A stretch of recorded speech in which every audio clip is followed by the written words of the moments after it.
குரு வாழ்க, குருவே சரணம். எஸ்எம்எஸ் தமிழ் கலாட்டாவின் அன்பு வணக்கங்கள். அதிர்ஷ்டம் தரும் அஷ்டமி. இன்றைக்கி நம்ம பார்க்க போகிறது அஷ்டமியின் நன்மைகளை பற்றி பார்க்க போகிறோம். அஷ்டமி அப்படின்னு சொன்னாலே அப்படியே நம்ம கேலண்டரை பார்த்தா ஓடி ஒளியிற நாளாக இருக்கும். இன்றைக்கி அஷ்டமி ஒன்றுமே பண்ணக்கூடாது அப்படிங்கிற மாதிரி நம்ம அதிகமாக கேள்விப்பட்ட ஒரு வார்த்தையாக இருக்கும். ஆனால் இந்த அஷ்டமி அன்றைக்கி என்னெல்லாம் பண்ணலாம் அப்படிங்கிறத பற்றி பார்க்க போகிறோம்.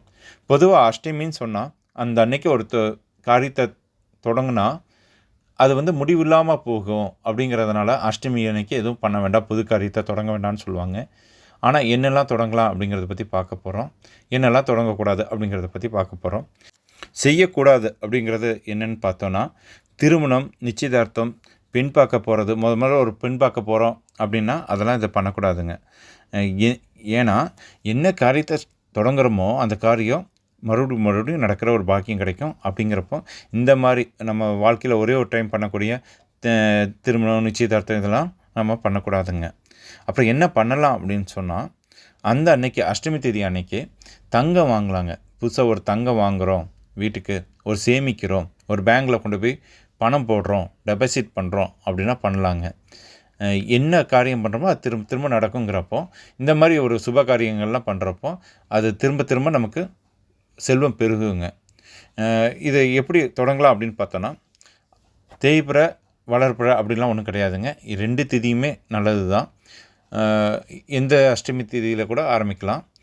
முக்கியமாக இதை எதுக்கு பயன்படுத்தலாம் அப்படின்னு பார்த்தோன்னா, நம்மளால் தீராத கடன் இல்லாட்டி அடைக்கவே முடியலப்பா, வெறும் கடனை மட்டும் வட்டி கட்டிக்கிட்டே இருக்கிற கடனுக்கு, இந்த கடன் எனக்கு முடியவே மாட்டேது, ஒரு லோன் ஆகட்டும், இல்லை நீங்கள் யார்ட்டையாவது கடன் வாங்கியிருந்தாலும், எந்த ஒரு இதாக இருந்தாலுமே, தங்க கடன், இல்லை லோனு, வீட்டு கடன், எந்த கடனாக இருந்தாலும் அடைக்க முடியாத ஒரு கடனை நீங்கள் இந்த அஷ்டமி தேதி வர்ற அன்னைக்கு ஒரு பார்ட் ஆஃப் பேமெண்ட், ஒரு தொகையை கொண்டு போய் கட்டணுங்க. அது வட்டிக்கு கட்டக்கூடாது, அசல் தொகைக்கு கட்டணுங்க. வட்டியும் கட்டி அதுக்கு மீறின ஒரு அசல் தொகையை கட்டுறதுக்கு ட்ரை பண்ணுங்கள்.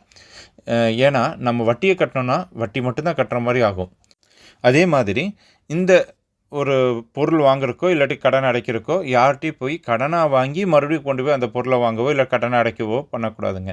நீங்கள் கடனாக வாங்கி பண்ணிங்கன்னா அதே மாதிரி தான் நடக்கும். திரும்பி திரும்பி நம்ம கடனை வாங்கி அது கட்டுற மாதிரி ஆகிடும். அது இன்னுமே கொடுமையான விஷயம். ஏற்கனவே நமக்கு அடைக்க முடியாத கடனை வச்சுட்ருக்குறோம், அப்புறம் திருப்பி திருப்பி நம்ம ஒருத்தர் போய் கடன் வாங்குற மாதிரி ஆகிடுங்க. அதனால் நல்லா யோசிச்சு பண்ணுங்கள். அதாவது நம்மளோட சொந்த உழைப்பிலேருந்து வந்த பணமாக இருக்கணும். எங்கேப்பா எனக்கு லோன் கட்டுறக்கே சரியாக இருக்குது, எங்கே போய் சொந்த உழைப்பிலேருந்து எங்கே சேமிக்கிறது அப்படின்லாம் யோசிக்காதீங்க.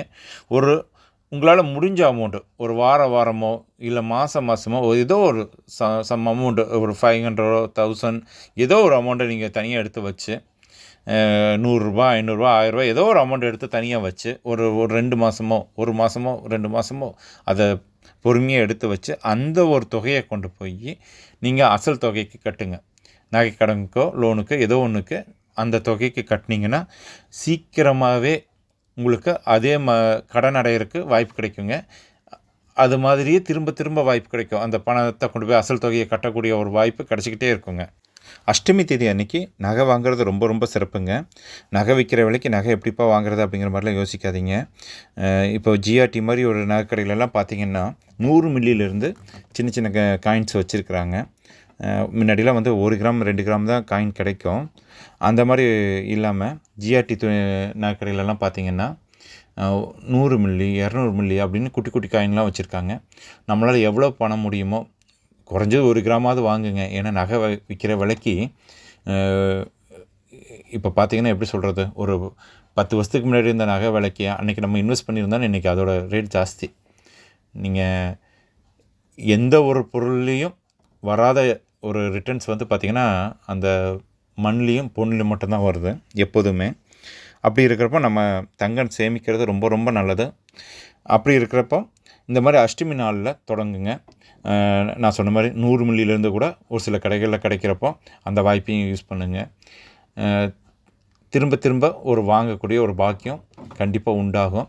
வேறு எதுக்கெல்லாம் இந்த அஷ்டமி தேதியை யூஸ் பண்ணலாம் அப்படின்னு பார்த்தோன்னா, நமக்கு ஒரு வீடு வாங்குறதுக்கு, இல்லை ஒரு மனை வாங்குறதுக்கு, ஒரு வாகனம் வாங்குறதுக்கு ஒரு பிளான் இருந்ததுன்னா இந்த அஷ்டமி தேதி அன்னைக்கு நம்ம ஒரு பார்ட் ஆஃப் பேமெண்ட்டை கொஞ்சம் பணத்தை எடுத்து சேமிக்கலாம். உண்டியலில் போட்டோ இல்லாட்டி பேங்க் அக்கௌண்ட்டில் போட்டோ அதை நீங்கள் சேமிச்சுட்டு வந்தீங்கன்னா அது தொடர்ந்து ஒரு நல்ல மறுபடியும் சேமிக்கிற ஒரு வாய்ப்பு கிடைக்குங்க.